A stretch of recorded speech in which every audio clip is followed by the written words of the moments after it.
The meeting lasted over 5 hours with raised eyebrows in the West. It was held at the Vostochny spaceport.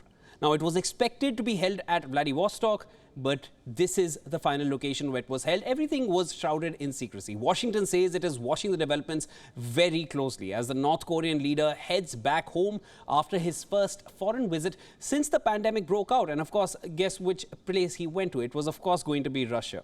Reports about Kim Jong-un's potential visit to Russia were first brought up by the Western media in early September.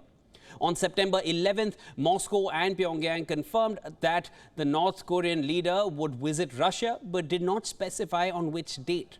But the news of Kim Jong-un departing from Pyongyang to Russia on his train was already making headlines by now.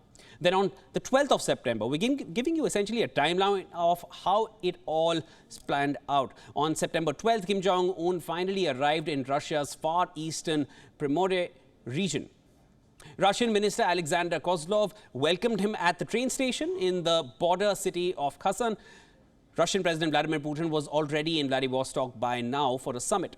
On the 13th of September, that is Wednesday, the Russian president traveled by plane from Primorye region to the Vostochny spaceport, where Kim Jong-un also arrived on his train.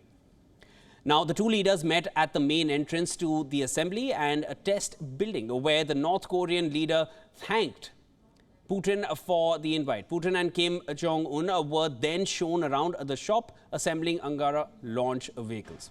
Now, Putin says the meeting took place at the spaceport as the North Korean leader has expressed a strong interest in rocket technology, which Pyongyang is also trying to develop. Kim Jong-un then made an entry in the book for honorable visitors, where he wrote, "The glory of Russia as the country of first space explorers will never fade away." Now, the reception and inspection was followed by talks between the two countries' delegations, which lasted for about an hour. But the meeting didn't end there. From Russia, 4 deputy ministers, as well as Foreign Minister Sergei Lavrov, Defense Minister Sergei Shoigu, Transport Minister Vitaly Savlev, and Natural Resources Minister Alexander Kozlov took part in the talks. From North Korea, the talks were attended by Foreign Minister Choi Son-hui, Defense Minister, as well as by Marshal Park Jong-chun. After the talks involving the delegations, Putin and Kim Jong-un held hour-long one-on-one talks, which was not announced beforehand. Putin said the pair discussed possibilities for military cooperation. Now, these two leaders shaking hands with each other, which you can see here in the visuals, this handshake has sent shivers down the West's spine. They don't want to see Russia and North Korea coming together, but that is exactly what we see happening. But both leaders have denied having any kind of military ties with each other.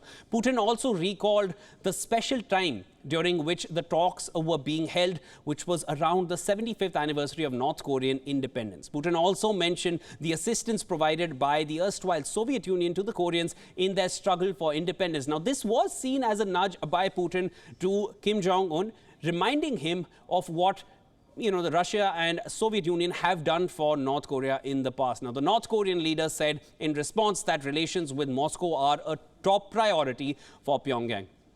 He also hailed Russia for what he called was a sacred fight against hegemonic forces. Notably, both sides denied the US claim that the talks were aimed at buying weapons to support Russia's war against Ukraine. This is one claim that they stay clear of. They say we have no military ties. Among the issues discussed were bilateral cooperation, the situation in the region, and beyond.